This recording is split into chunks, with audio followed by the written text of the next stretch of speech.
SMCC student Dan Gagne had the opportunity to speak with Senate candidate Angus King to discuss King's perspective on the state of student debt.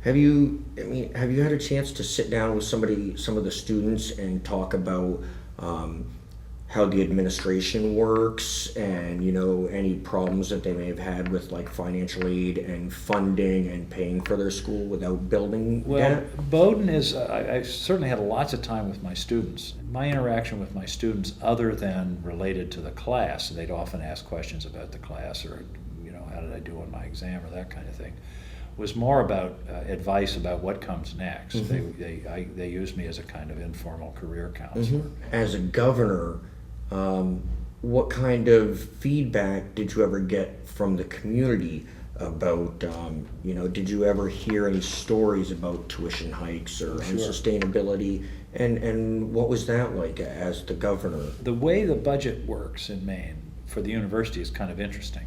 It's one line.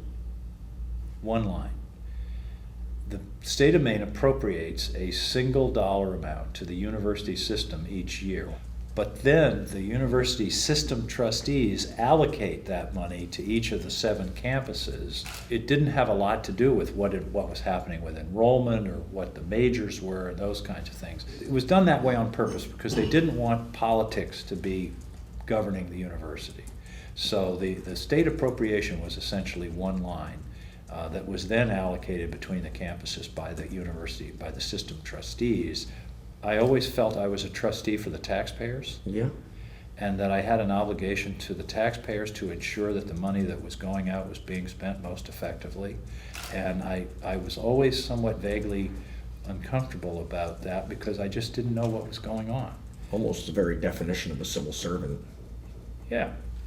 Would allowing students to utilize bankruptcy protections to wipe out student debt help act to stimulate the economy, do you think? Let me talk generally about student loans because I think it's a huge issue. Yeah. It's a huge issue. I don't know what the answer is. I think it's a complicated question. We ought to really start with college costs. Yes. Because however you get the money, if it's so expensive, it's going to be a problem, whether it's coming out of your pocket or a loan or a grant from the government or whatever.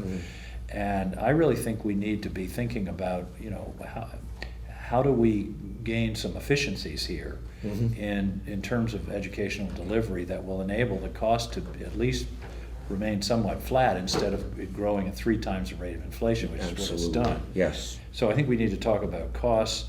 I think we need to talk about forgiveness provisions. Well, we have needs in our society, whether it's for science and math teachers or for people in certain areas of social sciences and services, healthcare. And maybe we ought to think about, okay, if you go into these areas, we'll forgive you, or we'll provide a partial forgiveness of your loans. So that's another way to tackle this problem. The interest rate ought to be as low as possible. Yeah. And I'm not sure if it shouldn't be, at the federal funds rate, which now is 1% or something. Right. Instead of making it a profit center. Right. And have the interest rate, because this is really an investment in human capital is what it is. We don't want people taking their obligations lightly and saying, oh yeah, I'm going to get a student loan and then I'll just wipe it out when I finish school. I mean, that wouldn't be healthy, I think, for the economy or right. that wouldn't be right. But I do think there need to be a combination of things. The other piece is, and I'll be interested in your reaction to this, I think students need a lot better advice going in as to what their options are, what the consequences are, what their, what's going to happen, what their major is going to be, are their jobs.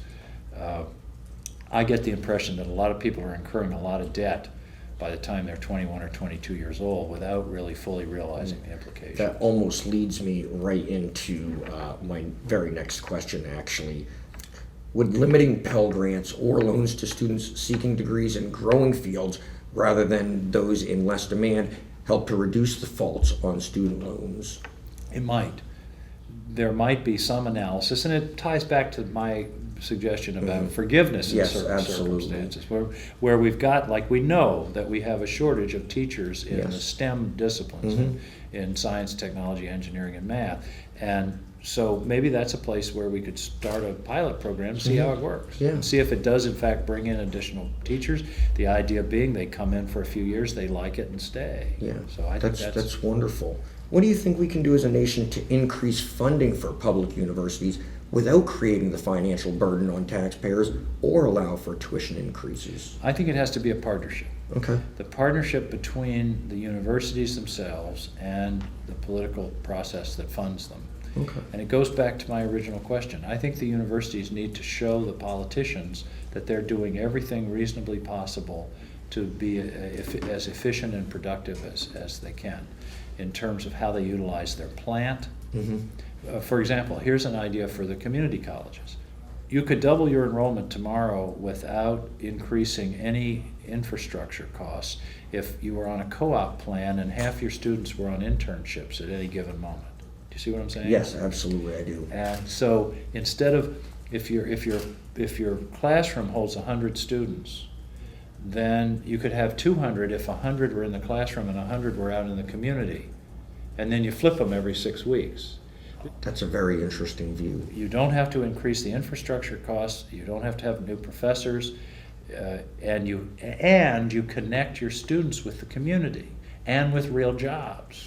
And a lot of those students might end up, they spend an internship somewhere, they say, hey, this is a great place, I never knew about this place, and the employer gets to sort of test them out, and I just think it's a very productive idea all around. How do you feel about Congress capping tuition and fees to better match the rate of inflation? I'm not a great believer in price controls. Okay.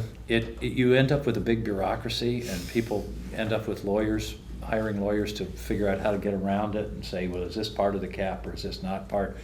That rarely works. Yeah. I'm more interested in a competitive model. I mean, Okay. the way prices are capped in the rest of the society is through competition. Yes. Ford has to compete with Chevy, Chevy has to compete with Toyota, and that's what controls prices. Okay.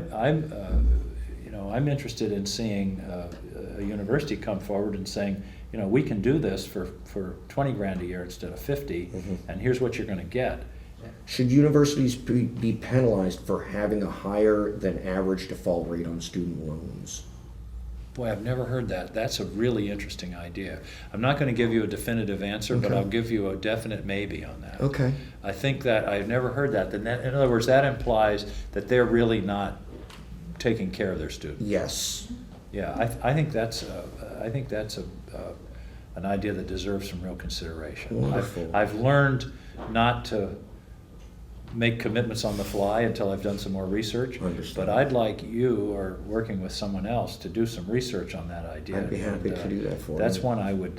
That's a very interesting idea, Okay. because that's a way of indirectly policing what we talked about, which is giving the students more help when they come in. Yes, very much so. Great. Hey, thank you. Thank you so much. I pleasure. Thank appreciate you. that. Have Yeah. a wonderful day.